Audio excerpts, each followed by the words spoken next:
Hello and welcome back to the channel. और आज के इस लेक्चर में हम बात करने वाले हैं विदेशी विनिमय दर यानी फॉरेन एक्सचेंज रेट जो होता है वो क्या होता है। आज के इस लेक्चर में हम डिस्कस करने वाले हैं। अगर आपने इससे पहले का लेक्चर नहीं देखा है तो वो लेक्चर आप ज़रूर देख लें ताकि आपको ये चीज़ें भी आसानी से समझ में आ जाए।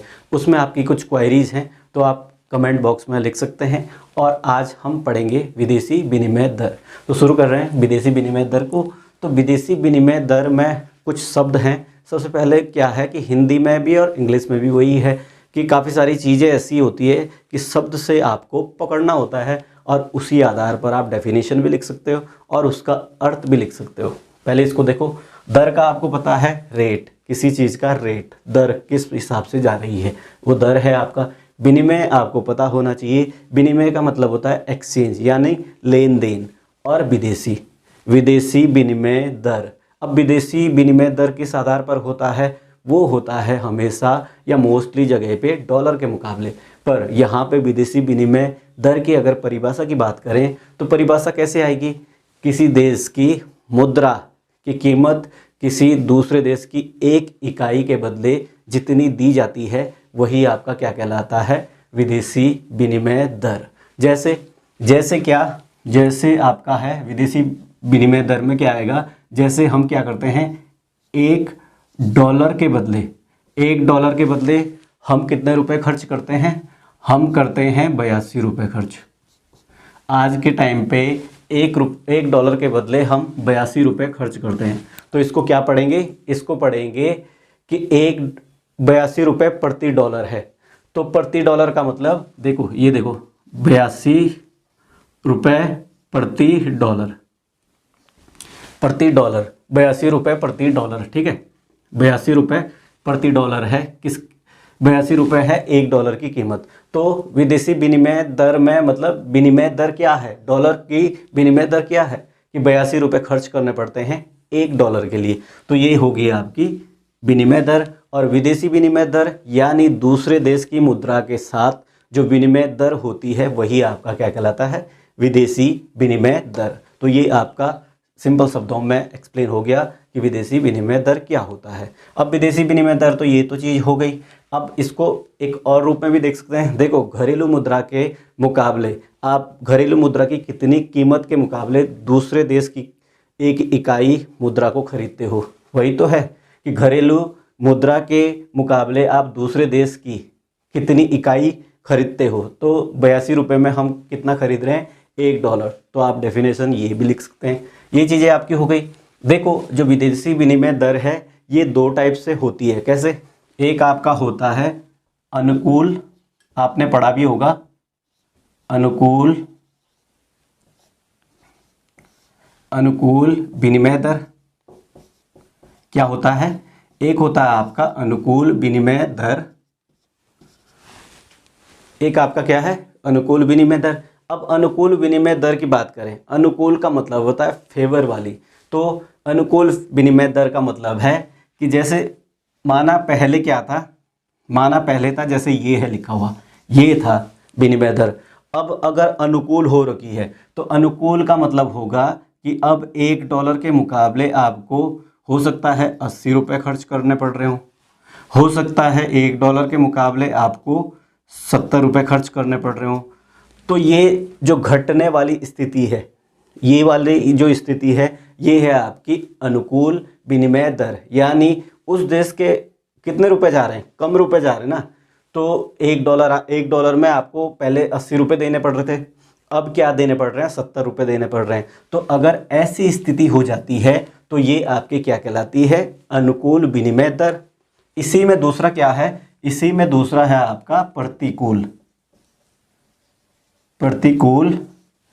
विनिमय दर। दूसरा क्या है आपका? प्रतिकूल विनिमय दर। तो प्रतिकूल विनिमय दर क्या हो जाएगा? इसके ठीक विपरीत हो जाएगा। जैसे देखो, इसमें क्या था कि रुपए घट रहे हैं डॉलर के मुकाबले, यानी रुपए मजबूत हो रहा है। यहाँ पे रुपए मजबूत हो रहा है। और प्रतिकूल में क्या होता है? प्रतिकूल विनिमय दर में होगा कि पहले क्या था, जैसे यहाँ पर हमने पहले ले लिया कि एक डॉलर बराबर 82 रुपये। तो प्रतिकूल हो रहा है, प्रतिकूल होगा तो एक डॉलर में अब आपको कितना खर्च करना पड़ेगा? हो सकता है 84 खर्च करना पड़े। ठीक, हो सकता है $1 में आपको 90 रुपीज़ खर्च करने पड़ रहे हो। ठीक, तो ये चीज़ें क्या है, प्रतिकूल विनिमय दर, यानी जो दर चल रही थी उसके विपरीत जा रही है, तो ये प्रतिकूल हो गई और ये आपकी अनुकूल विनिमय दर होगी। तो ये दो है चीज़ें। अब देखो विदेशी विनिमय दर के अगर हम मुख्य भाग देखें, विदेशी विनिमय दर के मोस्टली क्या हैं, दो मुख्य भाग हैं आपके, दो प्रकार की होती है ये एक होती है स्थिर विनिमय दर, ये क्या है आपकी स्थिर विनिमय दर, और आपकी क्या है लोचपूर्ण या लोचदार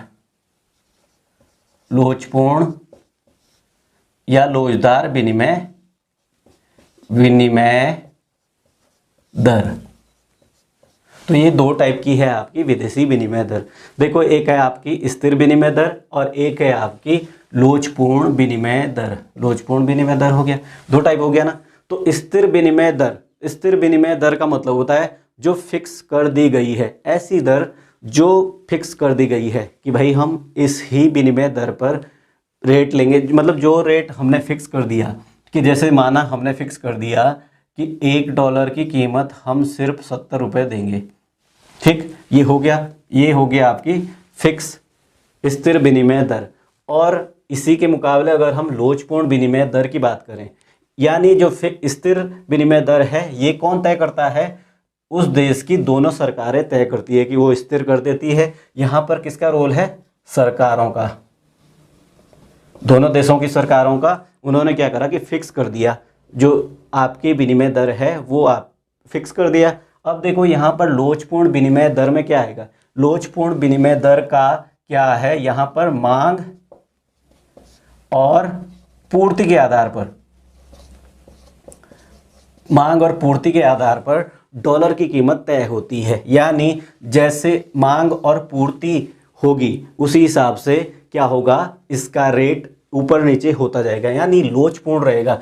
जैसे आजकल क्या है कि रुपए को डॉलर के मुकाबले क्या कर दिया गया है, लोचपूर्ण कर दिया गया है। वह आप हर दिन चेक कर सकते हो, डॉलर को गूगल में जाकर के चेक कर सकते हैं, रोज़ ऊपर नीचे हुआ रहता है। जैसे 82.23 आ गया, फिर 76 आ गया, फिर नीचे भी आता है, कभी नीचे आता है कभी ऊपर आता है। तो वो किसके आधार पर होता है, लोचपूर्ण विनिमय दर है ना, तो उस वजह से होता है। जिस हिसाब से इंटरनेशनल मार्केट में डॉलर की खरीद फरोख्त होती है या मांग, डिमांड एंड सप्लाई होती है, उस आधार पर ये चीज़ें होती है। तो ये चीज़ें आपकी समझ में आ गई। देखो इसमें क्या है कि मोस्टली क्या है, क्वेश्चन ऐसे पूछे जाते हैं। आपको एक क्वेश्चन आ सकता है कि विदेशी विनिमय दर से आप क्या समझते हैं, वो आपने जाना। दूसरा आपका आ सकता है क्वेश्चन ऐसे टाइप में कि अनुकूल विनिमय दर और प्रतिकूल विनिमय दर क्या होती हैं, इनमें अंतर क्या होता है, वो भी हमने जान लिया।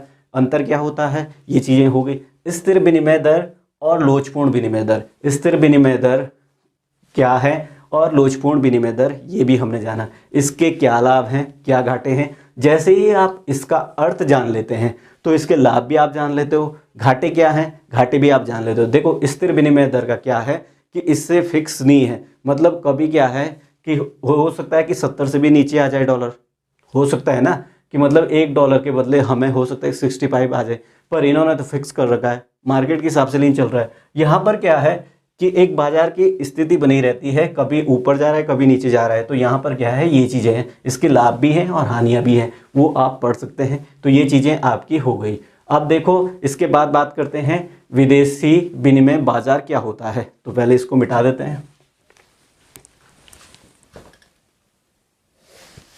तो अनुकूल और प्रतिकूल में जो एक पॉइंट रह गया था, अनुकूल और प्रतिकूल में, अनुकूल और प्रतिकूल में एक पॉइंट रह गया था आपका प्रतिकूल में। देखो अगर अनुकूल विनिमय दर होती है, अनुकूल होती है, तो उसमें क्या होगा, जो निर्यात है, निर्यात आपका घटेगा। अनुकूल में निर्यात आपका घटेगा। निर्यात घटेगा का मतलब क्या है कि देखो जब अनुकूल है यानी डॉलर के बदले हमें कम रुपए देने पड़ रहे हैं, डॉलर महंगा हो गया, डॉलर सस्ता हो गया है रुपए के मुकाबले, क्योंकि अनुकूल है। अनुकूल में क्या था आपका, अनुकूल में था जैसे आप $1 के बदले आप दे रहे थे 75 रुपये दे रहे थे या इससे कम दे रहे थे, हमने बेस लिया था 82 रुपये का। तो ये है आपका अनुकूल में निर्यात घट जाते हैं और आयात आपके बढ़ जाते हैं, क्योंकि अब रुपए के बदले ज़्यादा डॉलर मिल रहे हैं। तो आयात आपका क्या है, आयात आपका बढ़ जाता है। और आयात अगर बढ़ जाएगा तो विदेशी मुद्रा बाहर ज़्यादा जाएगी और निर्यात कम होगा तो विदेशी मुद्रा इधर कम आएगी। यानी ये जो अनुकूल वाली स्थिति होती है एक देश के लिए बेकार ही स्थिति होती है। और प्रतिकूल वाली स्थिति क्या है, प्रतिकूल में क्या होता है, प्रतिकूल में डॉलर अब मजबूत हो गया है। डॉलर जब मजबूत हो जाता है तो दूसरे देश से सामान लेना किसी देश को आसान हो जाता है। यानी अब लगा लो कोई सा अब पहले $1 में आ रहा था, ठीक, $1 में आ रहा था, इसका मतलब 82 रुपये में आ रहा था। अगर प्रतिकूल हो गया तो 85 रुपये हो गया ना। अब $1 में क्या है कि 82 रुपये में आ रहा था वो, तो 85 हो गया, तो 3 रुपये तो उसे बच ही रहे ना। तो प्रतिकूल में क्या होता है, निर्यात बढ़ता है और आयात घटता है। जब प्रतिकूल विनिमय दर होती है तो आयात आपका घटता है और निर्यात आपका बढ़ता है, निर्यात आपका बढ़ा है। तो ये वाली चीज़ें आप ध्यान रखेंगे। तो ये चीज़ें हो गई। और देश के लिए क्या अच्छा रहता है, किसी भी देश के लिए हमेशा निर्यात बढ़ना चाहिए। निर्यात बढ़ेगा तो उससे क्या है, फॉरेन जो एक्सचेंज रेट है या फॉरेन जो मुद्रा है आपकी, वो उस देश में आएगी और आपकी इकोनॉमी, उस देश की इकोनॉमी मजबूत होगी। तो ये वाला पॉइंट रह गया था मिटाने से पहले। तो अब बात करते हैं विदेशी विनिमय बाजार। विदेशी विनिमय बाजार की अगर बात करें तो ये है आपका 2 टाइप का। कितने टाइप का है, 2 टाइप का। 2 टाइप में कौन कौन सा है, एक है आपका तात्कालिक बाजार, तात्कालिक बाजार, और एक है आपका वादा या वायदा बाजार। अब देखो तात्कालिक बाजार और एक है आपका वायदा बाजार या वादा बाजार। जैसे कि तात्कालिक बाजार का मतलब तत्काल से है और वायदा बाजार का मतलब वादे से है। सिंपल शब्दों में आपको पहले क्या है, शब्दों को देखना है, उस आधार पे आपको परिभाषाएं या डेफिनेशन लिखनी होती है और तभी आप उसका अर्थ भी जान सकते हो। उससे क्या है कि काफ़ी बार ऐसे होता है कि हमें चीज़ें तो आती हैं, पढ़ी भी है, पर हम उसका अर्थ ढंग से नहीं लगा पाते हैं, उस वजह से हम लिख भी नहीं पाते।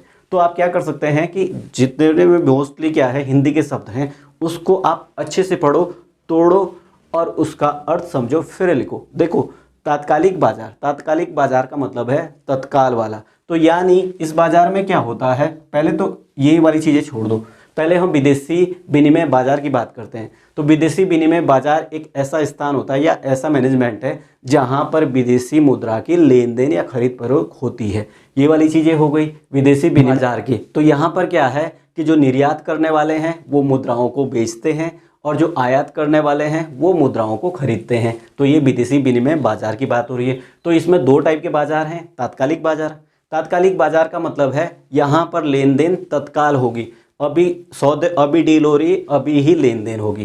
तात्कालिक बाजार में क्या है, ये भविष्य के लिए नहीं रखता है, यानी तत्काल में लेन देन होती है। किसमें, तत्काल लेन देन। यहाँ पर क्या होता है, तात्कालिक बाजार में तत्काल में लेन देन होती है और वायदा बाजार में क्या होता है, भविष्य में लेन देन। यहाँ पर क्या है, भविष्य में लेन देन होती है, यानी डील आज होगी, डील तो आज होगी और लेन देन कब होगी, भविष्य में। रेट भी आज का फिक्स होगा और यहाँ पर क्या है, तत्काल लेन देन होती है और तत्काल ही डील फिक्स होती है। तो ये आपका तात्कालिक बाजार हो गया और ये आपका वायदा बाजार हो गया। तो ये वाली चीज़ें आपकी हो गई, इसको मिटाते हैं। इसी में हम ये वाला टॉपिक भी देख लेते हैं, क्रय शक्ति समता सिद्धांत। क्रय शक्ति समता यानी PPP, परचेजिंग पावर प्रायोरिटी, जो सिद्धांत है, जो थ्योरी है, वो दी थी गुस्टाव कैसल ने। प्रोफेसर किसने दी थी, ये भी लिखने के लिए आता है, प्रोफेसर किसने दिया था, गुस्टाव कैसल ने। कैसल भी कहीं पे लिखा रहता है, ये दिया था आपका प्रोफेसर गुस्टाव कैसल ने दिया था, क्रय शक्ति समता सिद्धांत। अब देखो क्रय शक्ति समता सिद्धांत क्या कहता है, क्रय क्रय यानी खरीदने की, शक्ति समता सिद्धांत यानी जो दो देश हैं, दो देश की जब मुद्राएं आपस में मिलती हैं तो एक देश की मुद्रा और दूसरे देश की मुद्रा कितना खरीद पाती है किस वस्तु को, तो उस आधार पर मुद्रा का क्या होता है, क्रय की शक्ति का पता चलता है। जैसे जैसे देखो माना क्या था, भारत में 100 वस्तुएं हैं, ठीक है, 100 वस्तु। अब ये वस्तु कैसी है, समान है और निश्चित मात्रा है,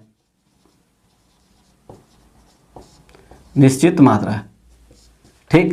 तो यहां पर है आपकी 700 रुपए की, 100 वस्तुएं हैं, समान है मतलब एक जैसी है, और आपकी निश्चित मात्रा है, फिक्स है, क्वांटिटी उतनी है, तो वो है आपकी भारत में 700 रुपए की। यही 100 वस्तुएं अमेरिका में $100 की हैं।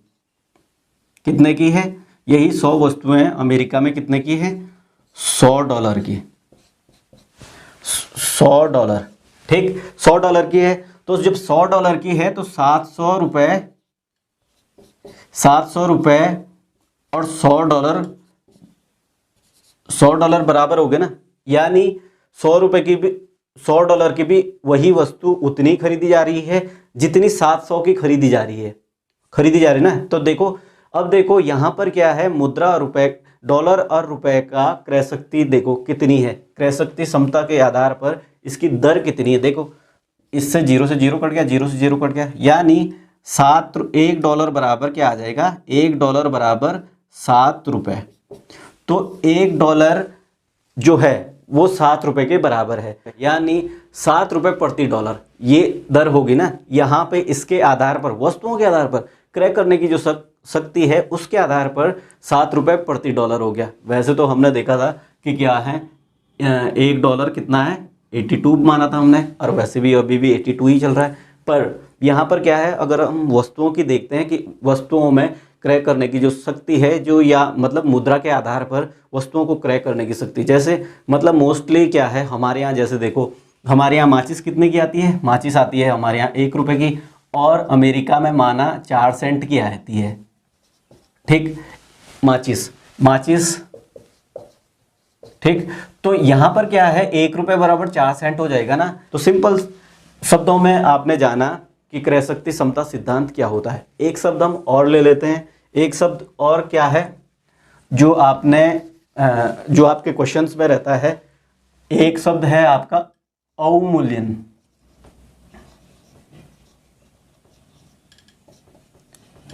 अवमूल्यन क्या होता है, अवमूल्यन यानी डीवैल्यूएशन। एक तो आपने डीमोनेटाइजेशन सुना, जो विमुद्रीकरण होता है जो 2016 में किया गया था, वो चीज़ अलग है और अवमूल्यन अलग है। अवमूल्यन का मतलब होता है किसी देश के मुद्रा के मुकाबले अपनी मुद्रा का मान घटा देना। जैसे माना हम पहले क्या कर रहे थे, $1 के बदले हम दे रहे थे 82 रुपीज़, और अब हमने क्या करा, अपना निर्यात बढ़ाने के लिए क्या करा कि $1 में अब हम दे रहे हैं 90 रुपये।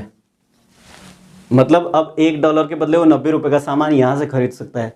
अब देखो यहाँ पर पहले 82 रुपये का सामान खरीद पा रहा था $1 में, और अब वो $1 खर्च करके 90 रुपये के बराबर सामान खरीद पा रहा है। तो जब अवमूल्यन होता है, अवमूल्यन का मतलब होता है दूसरे देश के मुद्रा के मुकाबले अपने देश की मुद्रा को गिरा देना, यानी उसका मूल्य गिरा देना, तो इसको कहते हैं अवमूल्यन। तो यहाँ पर क्या है, 8 रुपये का अवमूल्यन हुआ है, हो गया। एक चीज़ ये है, तो ये आपका अवमूल्यन हो गया। तो आज हमने क्या क्या जाना है, इस लेक्चर में हमने जाना विदेशी विनिमय दर क्या होती है, और विदेशी विनिमय दर के प्रकार हमने जाने, और हमने जाना प्रतिकूल विनिमय दर क्या होती है, अनुकूल विनिमय दर क्या होती है। हमने हाजिर बाजार यानी तत्कालिक बाजार को जाना, और हमने वायदा बाजार को जाना कि वायदा बाजार क्या होता है। हमने जाना क्रय शक्ति समता सिद्धांत क्या होता है, गुस्टाव कैसल ने इसका प्रतिपादन किया था, और इसको PPP के नाम से भी जाना जाता है, यानी परचेजिंग पावर प्रायोरिटी के नाम से जाना जाता है। अवमूल्यन हमने जाना, अवमूल्यन का मतलब होता है किसी देश के मुकाबले अपने देश की मुद्रा का मूल्य घटा देना अवमूल्यन कहलाता है। आई होप कि आपको ये लेक्चर समझ आ गया होगा। समझ आ गया है तो वीडियो को लाइक कर दें, शेयर कर दें अपने दोस्तों के साथ। मिलते हैं नए लेक्चर में, तब तक आपको कुछ प्रतिक्रिया देनी है तो आप कमेंट बॉक्स में अपनी प्रतिक्रिया जरूर लिख सकते हैं। कुछ क्वेश्चन आपको भेजने हो तो आप ज़रूर भेजें, लिख करके आप क्वेश्चन भेजें, मैं उस आधार पर भी आपको लेक्चर प्रोवाइड करवा दूंगा। धन्यवाद।